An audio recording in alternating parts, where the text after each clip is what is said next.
Muy buenas tardes, mis estimados y estimadas amigos, empresarios, alumnos, docentes y público en general que está interesado siempre en todos los aspectos tributarios y laborales. Quien les saluda es su amigo Magíster Control Público Colegiado Héctor Lee, quien el día de hoy va a conversar y disertar el tema del Código Tributario. En su título primero, que es o capítulo primero, que es el título preliminar. Bien, pero para ello vamos a hacer primero una pequeña reseña de cómo está estructurado el Código Tributario.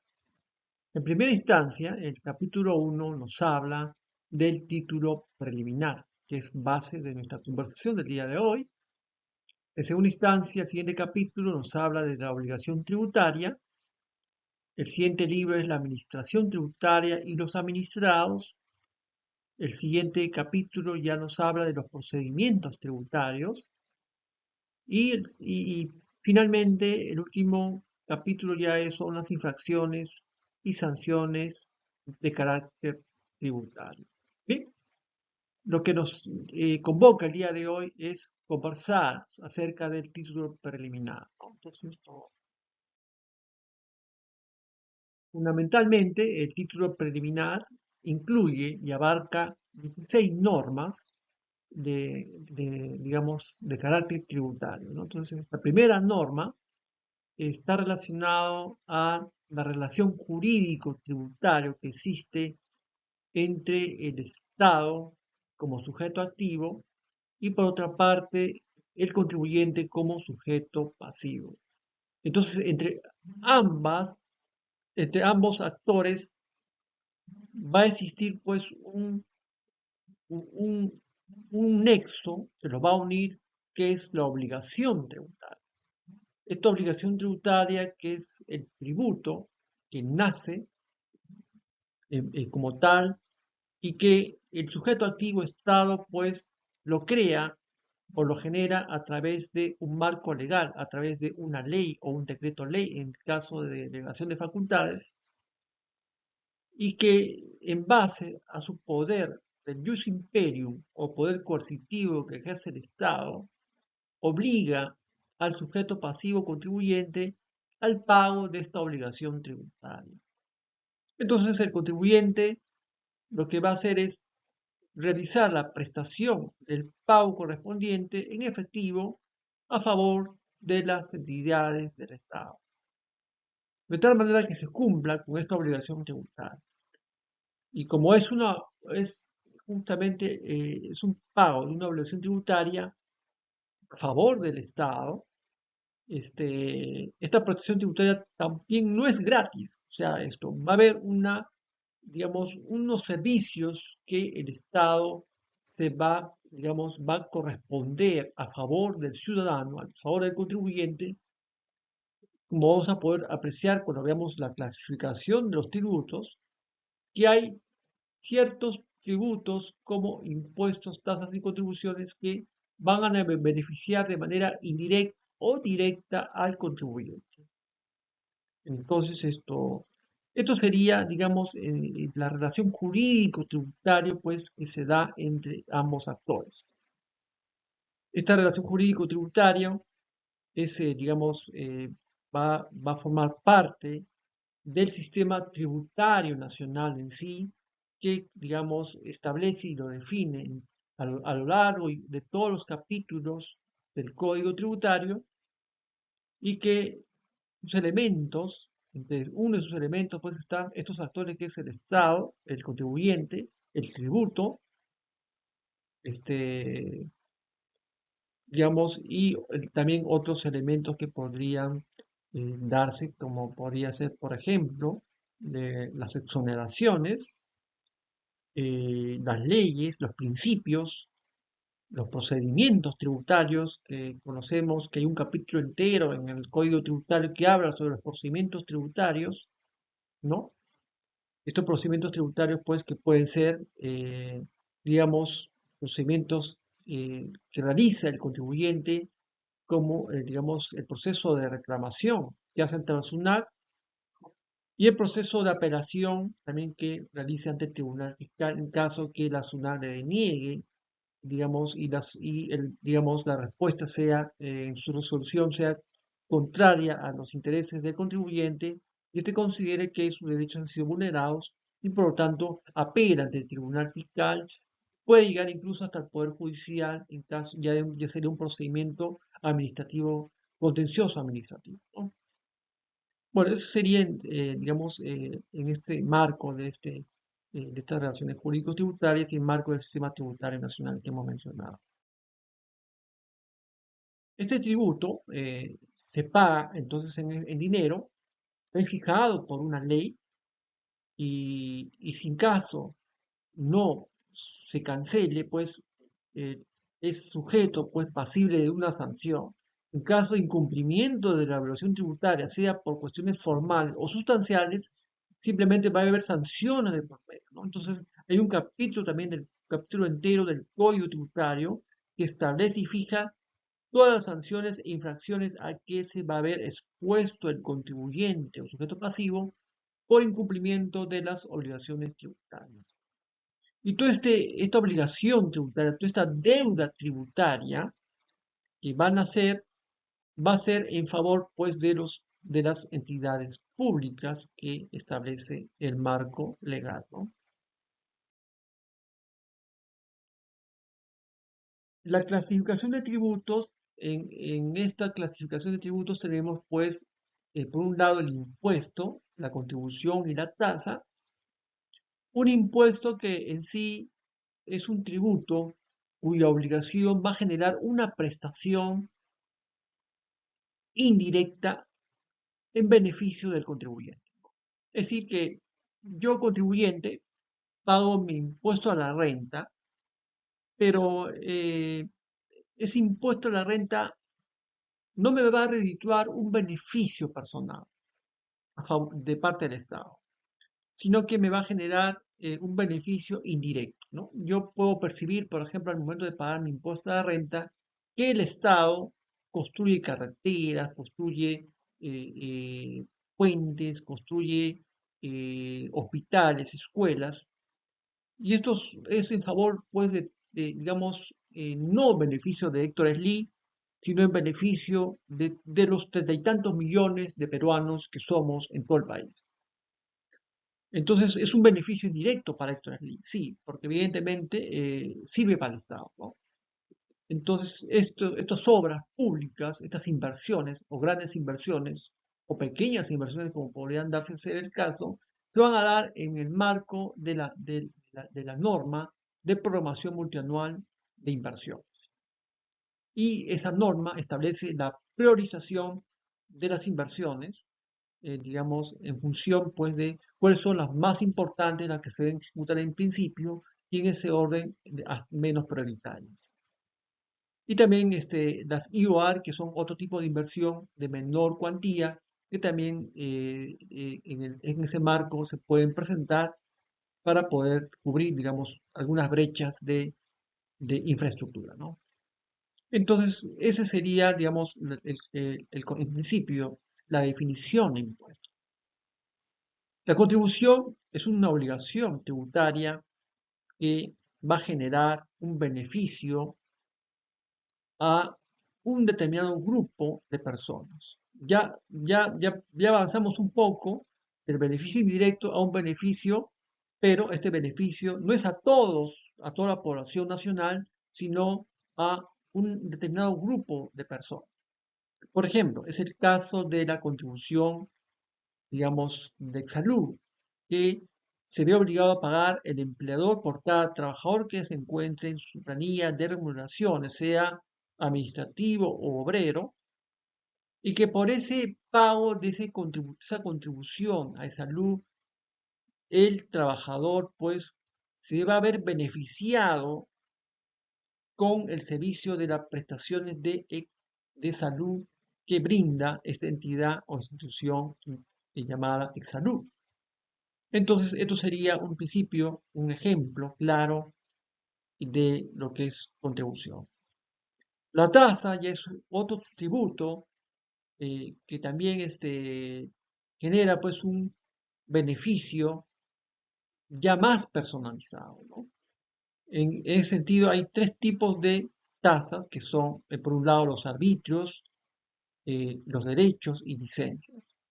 Los arbitrios que en sí son ese tipo de tasa que obliga al contribuyente al pago de una obligación para que el contribuyente se beneficie, digamos, por un servicio público o por unos servicios públicos. Por ejemplo, yo, Héctor Slee, tengo digamos, mi propiedad y está en mi distrito, entonces eh, tengo el derecho, digamos, de que si hay un problema con algún vecino o hay un problema, digamos, de disturbios, por ejemplo, cerca a mi casa, pues yo llamo a Serenazgo de la municipalidad y el Serenazgo inmediatamente viene y me tiene que dar una solución al problema, ¿no? Siempre y cuando está dentro de sus facultades y alcance dentro del marco legal correspondiente.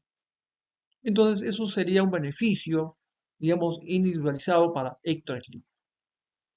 El derecho es un tipo de tasa que la municipalidad va a prestar un servicio administrativo público o que implica pues el beneficio, digamos, de un o aprovechamiento digamos, de un beneficio en sí, ¿no? Como puede ser, por ejemplo, que de repente Héctor Slim decida ir a la piscina en época de verano, porque obviamente estamos en una época de invierno, pero en época de verano de repente se me ocurre matricular porque ya de repente mi columna me dice, me pide chepa y el médico me recomienda, oye, vete a la piscina, nada y te va a ir bien, vas a estar mejor, en mejores condiciones físicas. Entonces yo pues, como soy muy respetuoso de las recomendaciones médicas, decido matricularme en la piscina municipal. Y en ese sentido tengo que pagar un derecho a la municipalidad, en este caso, por el uso de la piscina. Ese es un derecho. La licencia es otro tipo de tasa que, digamos, paga o está obligado al pago el contribuyente y solicita, pues, un servicio de permiso, digamos, de funcionamiento, por ejemplo, ¿no?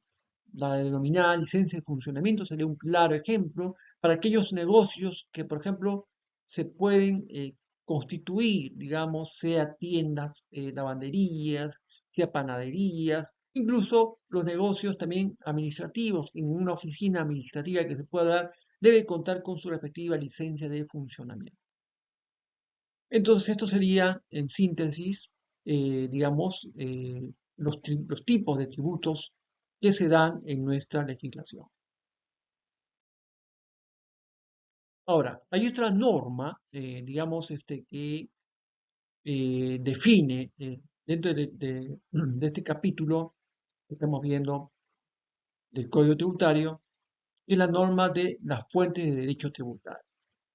Entonces, en ese sentido, eh, la norma de la fuente de derecho tributario, pues, nos define cuáles son aquellas fuentes del derecho tributario, pues que van a permitir poder al legislador, digamos, generar y crear, eh, digamos, nuevas disposiciones en carácter tributario, ¿no? En materia tributaria. Y en este sentido, en primer orden tenemos como fuente de derecho tributario a la legislación, ¿no? La legislación, pues, es la primera y la más importante y que en principio en sí vamos a tener en primer orden, pues de la legislación a la Constitución, a la actual Carta Magna. En segundo orden van a estar los tratados internacionales que son ratificados en el Congreso y aprobados también y ratificados por el Ejecutivo. Luego van a situarse este, los decretos supremos, las leyes, las leyes tributarias y las normas equivalentes. Luego van a estar las leyes orgánicas expedidas siguiendo ese orden va a encontrarse los decretos supremos, ¿no? Y las normas reglamentarias, para finalmente obtener como fuente de derecho tributario en cuanto a la legislación a las resoluciones de carácter general, como son las resoluciones que emite la Administración Tributaria, ¿no? La SUNAT. Como segunda fuente de derecho tributario tenemos a la denominada jurisprudencia, que vendría a ser el conjunto de resoluciones emitidas por los órganos jurisdiccionales, digamos esto, y que van a permitir, pues, en sí, digamos, resolver, digamos, cuestiones, digamos, o que resurge, mejor dicho, surgen de la aplicación de una norma. Entonces ese resultado, digamos, de esa opinión que da el órgano de la administración pública, finalmente va a dar lugar a una resolución. Y si esa resolución, digamos, es vinculante y es de carácter obligatorio, se le llamará jurisprudencia. En ese sentido, pues un proceso de reclamación que da como resultado que la SUNAT opine podría dar lugar a una jurisprudencia. El hecho de que el tribunal fiscal resuelva una apelación y sea vinculante y sea de carácter obligatorio, será también una jurisprudencia, ¿no? Podría dar lugar a una jurisprudencia. Finalmente tenemos como tercer fuente de derecho tributario la doctrina jurídica, que vendría a ser en sí el conjunto, digamos, de disposiciones tributarias que, digamos, disposiciones que describen los autores que son, digamos, eh, eh, o que se enmarcan dentro de la filosofía tributaria, que van a permitir, pues, establecer también, establecerse como y fijar una como fuente de derecho tributario, ¿no? En ese sentido, esta tercera fuente de derecho tributario, pues, es fundamentalmente filosófica, ¿no?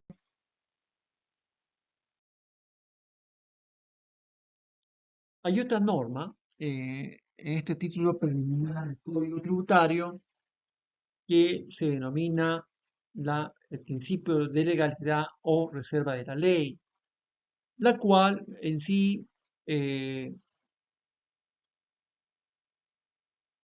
nos define de que solamente por ley se puede crear tributos. Solamente por ley se puede exonerar y generar otros beneficios tributarios. Solamente por ley se pueden fijar procedimientos tributarios. Solamente por ley se pueden establecer infracciones y sanciones. Solamente por ley se pueden establecer privilegios, preferencias y garantías. Solamente por ley se puede establecer las formas de extinción de la obligación tributaria. Entonces, esto es lo que establece, digamos, este principio que, digamos, en cierta manera limita, pues, el carácter, digamos, que podría dar lugar a una arbitrariedad por parte del ente fiscalizador, ¿no? Entonces y permite, pues, digamos, un equilibrio entre el sujeto activo Estado a través de la SUNAT y el sujeto pasivo contribuyente o ciudadano.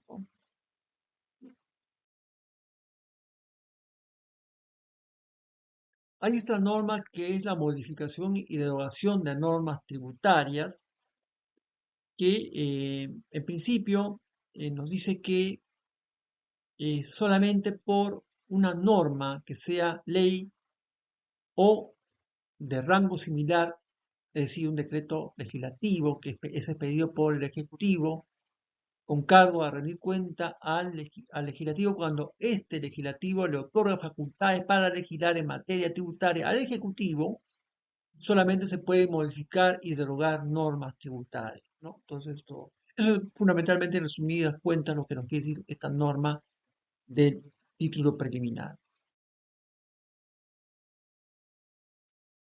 La norma de exoneraciones, beneficios o incentivos, esta norma nos dice de que hay ciertas condiciones y requisitos que debe tener, digamos, una norma tributaria para que, digamos, pueda considerarse esta posibilidad de las exoneraciones, beneficios o incentivos. En primer orden, debe estar debidamente sustentada en una exposición de motivos. Esa exposición de motivos debe dar lugar digamos, a un sentido de cuánto es el costo de tributario que se dejaría de percibir por, digamos, establecer estas exoneraciones, beneficios o incentivos, y cuál sería la alternativa, digamos, en caso de darse estos casos con el costo correspondiente, ¿no? Entonces, sería uno de los criterios. También otro criterio es que eh, este punto de exoneración de beneficios o incentivos, digamos, tiene que estar dado de manera clara, detallada, debe estar y debe, digamos, también aplicarse a partir del 1 de enero del año siguiente al de su publicación, ¿no? Otro requisito fundamental es que estas posibles exoneraciones, beneficios o incentivos que se quieran dar en el marco de una ley o un decreto legislativo tienen que estar relacionadas en función de las, digamos, de las políticas nacionales y en función del marco macroeconómico multianual, digamos, que publica el MEF, ¿no? Entonces, ese es uno, y también esto con previa opinión del Ministerio de Economía y Finanzas. Si no tiene ese visto bueno del MEF, simplemente no pasa esta autorización de exoneraciones, beneficios o incentivos. Y en ese sentido también estas exoneraciones, beneficios o incentivos, según el Código Tributario, en su título preliminar y esta norma de exoneraciones, beneficios e incentivos, faculta para que, digamos, se otorgue estos beneficios, estos exoneraciones, beneficios e incentivos, primero, en primera instancia, en un periodo de 3 años y adicionalmente otros 3 años más. Sin embargo, hay una excepción a la regla, y esta excepción a la regla es por la tabla 1 y 2 de la ley del IGB, también por la ley del impuesto general a la renta, perdón, en la norma del impuesto a la renta. En ambas normas, pues esto se permite que estos, digamos, exoneraciones, beneficios o incentivos se puedan dar por diferentes periodos sucesivos sin límite, es decir, por periodos indeterminados. Hay otra norma en el título preliminar que nos habla de la interpretación de las normas tributarias, ¿no? Entonces, esta interpretación de normas tributarias nos va a dar, digamos, o nos va a permitir, digamos, conocer cuáles son aquellos métodos de interpretación en materia tributaria que son aceptados por nuestra legislación. En ese sentido, tenemos en principio el método literal, que es fundamentalmente entender, interpretar la norma tributaria respetando, digamos, la gramática y el significado de las palabras. En cuanto al siguiente método, que es el ratio legis, lo que busca es interpretar desde el punto de vista de la razón de ser de la norma, ¿no? No la opinión del legislador, sino, no lo que quiso decir el legislador, sino la razón de ser intrínseca de la norma en sí misma. El método sistemático por comparación con otras normas, como su nombre lo indica, pues lo que busca es comparar la norma tributaria peruana con otras normas de otras realidades de otros países y recoger aquellos puntos en común que se puedan tener y compararlos de tal manera que permita una interpretación. También hay otro método que es el sistema por ubicación de la norma, o sea, la ubicación física de la norma, y también que permite pues la interpretación de la norma tributaria, ¿no? Y tenemos el método histórico que, bueno, está en función pues de los antecedentes jurídicos vinculados a la norma tributaria, ¿no? A lo largo de la historia, ¿no? En cuanto a la interpretación sociológica, bueno, es el aporte, pues, digamos, de las ciencias sociales que nos permiten interpretar las normas tributarias en el marco de estas ciencias sociales, justamente, ¿no?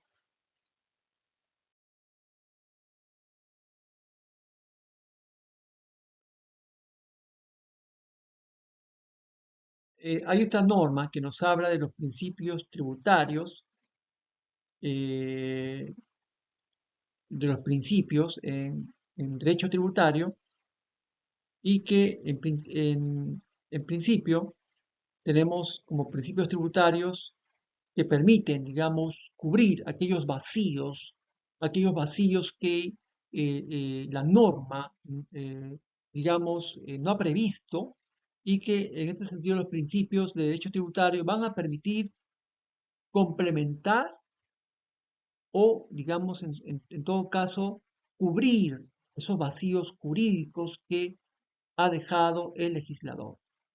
En este sentido, como principios tributarios tenemos el principio de reserva de la ley, que nos dice que mediante ley o solamente sí, solo sí, se puede crear, modificar o suprimir tributos. El principio de no confiscatoriedad, el principio de respeto de los derechos fundamentales, el principio de la capacidad contributiva y el principio de la igualdad.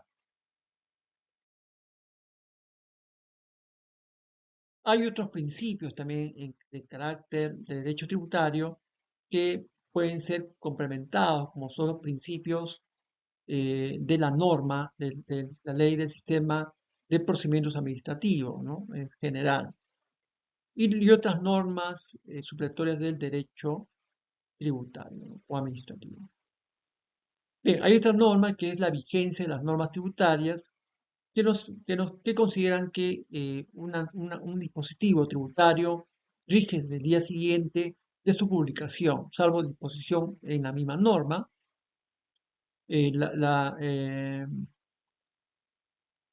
Las directivas deben ser publicadas en el Diario Oficial del Peruano. Las normas de periodicidad anual rigen desde el primer día del siguiente año del calendario, ¿no? Los reglamentos rigen desde la entrada en vigencia de la ley reglamentaria. Bien, serían algunos criterios que están establecidos en esta norma, ¿no? El alcance de la norma del Código Tributario ya es otra norma, y fundamentalmente nos dice de que esto está, digamos, el ámbito de aplicación en sí es a los sujetos domiciliados y no domiciliados, llámese personas naturales, sucesiones indivisas, sociedades conyugales, ¿no? Y que sean domiciliadas o no domiciliadas, ¿no? Hay esta norma de este título preliminar que nos habla del cómputo de plazos, que básicamente nos dice que están expresados en meses o en años las normas y en el mes del vencimiento correspondiente al inicio del plazo, ¿no?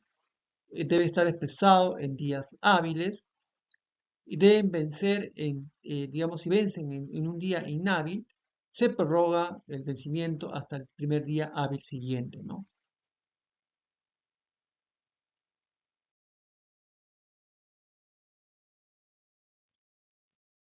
Eso sería en cuanto a lo que es esto, estas normas de título preliminar.